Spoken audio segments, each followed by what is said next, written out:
చూద్దాం అది కూడా రాని రేవంత్ కూడా ఏం మాట్లాడతారో మాట్లాడతాం ఏం మజాక్ అరే చెయ్యి భాయ్ చెయ్యి మొత్తం అందరి మీద ఎఫ్ఐఆర్ చేయి నా పేరు పృథ్వీరాజ్ చెయ్యి ఎవరెవరు చేస్తారో చెయ్యి రాండి చేయండి భాయ్ మేము రెడీగా ఉన్నాం పా తీసుకోపోరు మమ్మల్ని కూడా తీసుకోపోరు నాడు తెలంగాణ మండకపోతే చూడు ఇక తెలంగాణ మండకపోతే చూడు ఇక ఎవరెవరు వచ్చిన వాళ్ళు ఎవరెవరు అనుకుంటారో మీరు ఏమనుకో తప్పు చేసేది ఉంటే బరాబర్ మీరు దొంగ కేసులు పెట్టి తీసుకోపోతా అంటే మాత్రం మేము ప్రొటెస్ట్ చేయక తప్పదు ఇది ఆయన పదం అన్నట్టుగా మీరు చూపిండి బాయ్ సాబ్ మేము వెళ్ళిపోతాం ఇడికెళ్ళి శ్రీనివాస్ గారు మేము వెళ్ళిపోతాం మీరు ఆ పదం కనుక అన్నాడంటే మాత్రం వెళ్ళిపోతాం మేము ఉండబిడ కానీ అన్నని పదం మీరు అన్నట్టు క్రియేట్ చేసిరు అనుకోండి ఇది కరెక్ట్ కాదు ఇది ఎక్కడికో పోతుంది ఇష్యూ చెప్తున్నా ఆయన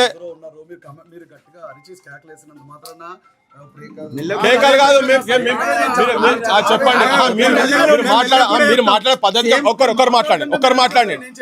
మాట్లాడండి నేను ఆన్సర్ చేయగలుగుతా తనకు ఒక నిమిషం రాకేష్ చెప్పండి నేను మీతో కాదు కదా మాట్లాడింది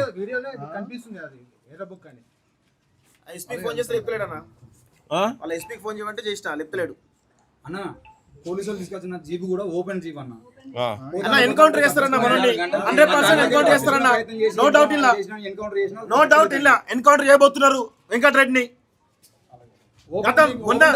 లాస్ట్ టైం ఏమో థర్డ్ డిగ్రీ ఇచ్చారు ఇప్పుడు ఎన్కౌంటర్ చేయబోతున్నారు అది విజయనగరం అదే ఏరియా అది ఖచ్చితంగా ఎన్కౌంటర్ ఏరియా తీసుకోబోతున్నారు ఏం సంబంధాలు పెట్టి ఏం కథ పెడతారు ఇప్పుడు మాకు డౌట్స్ ఏమన్నా ఉంటే నోటీస్ ఇవ్వండి 41 CRPC నోటీస్ ఇవ్వండి పాజిటివ్ తర్వాత ఇన్వెస్టిగేషన్ చూడండి అంతే గౌరవంతో పోతేనే అది ఇష్యూ అయింది కదా తెలంగాణలో అది ఇష్యూ అయింది ఇప్పుడు తెలంగాణ కూడా తెలుస్తుంది జనంకు తెలుస్తుంది హలో ఎక్కడున్నారండి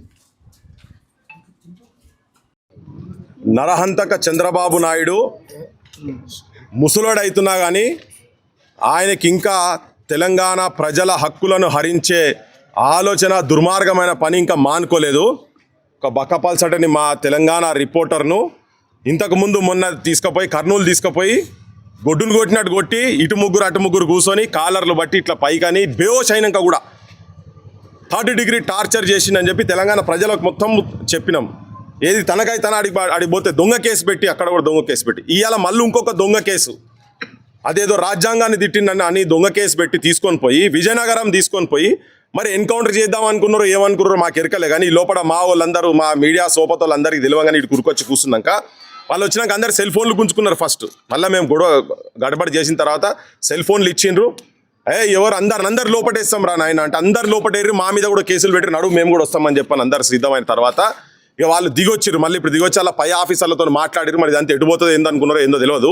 మేము కూడా చెప్పినాం తెలంగాణ ప్రజలకు తెలంగాణకు వచ్చి నువ్వు ఇక్కడికి వచ్చి మా దగ్గరకు వచ్చి మా గుండె మీద కాళ్ళు పెట్టి మా వెంకన్నని ఇడికెళ్ళి తీసుకుపోతావు ఎట్లా తీసుకుపోతావు చూద్దామని చెప్పి ఇక్కడ చుట్టుపక్కల వాళ్ళు కూడా జనం కూడా మొత్తం ఆడలు మొగలు తయారవుతుంటే దానికి తలొగ్గి దానికి ఇప్పుడు ఒక నోటీస్ ఇచ్చి పోతున్నారు. కానీ ఒక విజ్ఞప్తి చేయదలుచుకున్నాం ఏంటంటే చంద్రబాబు నాయుడు నేను ఎందుకు నరహంతకుడు అన్నా అంటే 17 ముక్కలు చేసి నరికిండు బెల్లి లలితను. గద్దరన్న మీద 6 తూటాలు గుచ్చిపిచ్చిండు. తెలంగాణలో పల్లెలా దమనకాండ చేసిండు ఇక్కడ మొత్తం చంద్రబాబు నాయుడు. ఇప్పటికీ ఆయన మారతలేడు. తెలంగాణ మీద ఏం కషో తెలియదు కానీ మీకేమైనా రాజకీయపరమైనటువంటి పంచాయతీలు ఉంటే మీరు చూసుకోరు. కానీ ఒక పత్రికా రిపోర్టర్ల మీద వాళ్ళకు నిజంగా ఏమైనా మాట్లాడేది ఉంటే నిజంగా వాళ్ళు కానూన్ ప్రకారంగా దోషులు అయ్యేటటువంటి సెక్షన్లు ఏమైనా ఉంటే పెట్టండి. ఎవరు దీన్ని ఎవడు కాదంటలేడు. కానీ దొంగ కేసులు పెట్టి చేస్తా అంటే మాత్రం చంద్రబాబు నాయుడు నువ్వు నీ కొడుకు నీ ప్రభుత్వాలు కావచ్చు అక్కడ ఉన్నటువంటి ఇంకా ఎవరైనా కావచ్చు ఇక్కడ తెలంగాణ ప్రజలు ఉట్టిగా చేతులు కట్టుకొని కూర్చోరు. మాకు తెలియకుండా తీసుకుపోయి ఏం చేద్దరు ఆడదానికి వచ్చినాక ఇంకెన్ని కేసులు పెడతావు. ఎందుకంటే 3rd డిగ్రీ టార్చర్ జరిగింది అన్న తర్వాత కూడా అది కూడా ఎట్లా హెబియస్ కార్పస్ పిటిషన్ వేసిన తర్వాత పోలీస్ స్టేషన్లో పోయి ఎంకలాడితే దొరికింది పట్టుకొని వచ్చారు. అప్పుడు ఏం చేద్దరో తెలియదు. ఇప్పుడు ఆడిపోయినాక ఇంకేమేం కేసులు పెడతారో తెలియదు. కానీ దౌర్భాగ్యం ఏంటంటే ఆయన దగ్గర శప్రాజ్గిరి చేసినటువంటి ఆయన ఇక్కడ ముఖ్యమంత్రి అవుడు. ఇది ఒక తెలంగాణకు దౌర్భాగ్యమైన పరిస్థితి. ఇక్కడ ఇంత బహిరంగంగా వచ్చి ఇక్కడికి వచ్చి హైదరాబాద్ నడిబొడ్డున రెండోసారి మళ్ళీ వచ్చి వాళ్ళు మంచిగా డ్రెస్సులలో వచ్చి కూర్చొని ఇక్కడికి వచ్చిన తర్వాత ఇవన్నీ ఆయనకు చాలా వెన్నెతోడు పెట్టిన విద్య. ఆయనకు బాయ్ హాత్ కా కేల్ అంటారు కదా. Chandrababu Naidu is an encounter specialist. తెలంగాణలో అట్లా చాలా మందిని ఎన్కౌంటర్ చేసినటువంటి ఆయనకు ఆ పేరు చాలా ఉన్నది. ఆయన వెనుక చరిత్ర చెప్తే అది చాలా పెద్దగా ఉంటుంది ఆయనది. సో ఇప్పుడు తెలంగాణ ప్రజలను తెలంగాణ పాత్రికేయులను కనుక నువ్వు ఏలు పెడితే మాత్రం అది యూట్యూబర్ కానీ ఇంకెవరన్నా కానీ ఇక్కడ జనంగా కావచ్చు మేము ఇక్కడ ఊకునే పరిస్థితి లేదు. మీరు ఎంతమంది మీద కేసులు పెడతారో ఏం పెడతారో తెలంగాణ ప్రజలు చూస్తున్నారు. ఇవన్నీ మీరు మానుకోకపోతే మాత్రం ఇక మిమ్మల్ని హైదరాబాద్ కూడా రానియం.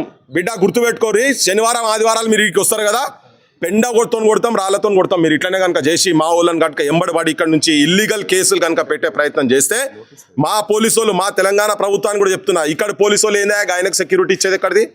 చంద్రబాబుకు సెక్యూరిటీ ఇక్కడ 40 మంది అట, వాళ్ళ జీతాల పైసలు పెడితే ఒక 500 మందికి ఇక్కడ కళాకారులకు, తెలంగాణ గురించి కొట్లాడిన కళాకారులకు వాళ్ళకు జీతాలు ఇవ్వచ్చు. నువ్వు అశోక్ నగర్లా, దిల్సుఖ్ నగర్లా నిరుద్యోగంతో ఇబ్బంది పడుతున్నటువంటి పిల్లలకు ఇంత బుక్కడి బువ్వ పెట్టొచ్చు. ఇక్కడ పోలీసు వాళ్ళు సెక్యూరిటీ ఇచ్చుడు ఎక్కడిది? జూబ్లీ హిల్స్లో ఆయన గల్లీ మొత్తం బంద్ చేసుడు ఎక్కడిది? మీరు ఇక్కడ తీసుకొచ్చి పెట్టి ఇక్కడోళ్ళను, ఇక్కడున్న రిపోర్టర్లను హింసించే ప్రయత్నం చేస్తే చంద్రబాబు నాయుడు కావచ్చు, ఆయన ప్రభుత్వానికి చెప్తున్నాం, మేము ఒక హెచ్చరిక కూడా చేస్తున్నాం. పబ్లిక్ను తిరగబడే స్థాయి దాకా తీసుకోపోకండి. తెలంగాణ నైజమే చూస్తారు, మంచికి గొంగడేస్తారు, లేకపోతే గొడ్డలు పడతారు. కానీ నీ మీద డైరెక్ట్ గొడ్డలు కాదు, రాజకీయ గొడ్డలు పడతాము. నిన్ను నీ చరిత్రను ఇక్కడ కాదు అక్కడ కూడా భూస్థాపితం చేస్తాను పిచ్చి పనులు చేస్తే మాత్రం మంచి చెప్పదలుచుకుందాం అంతే.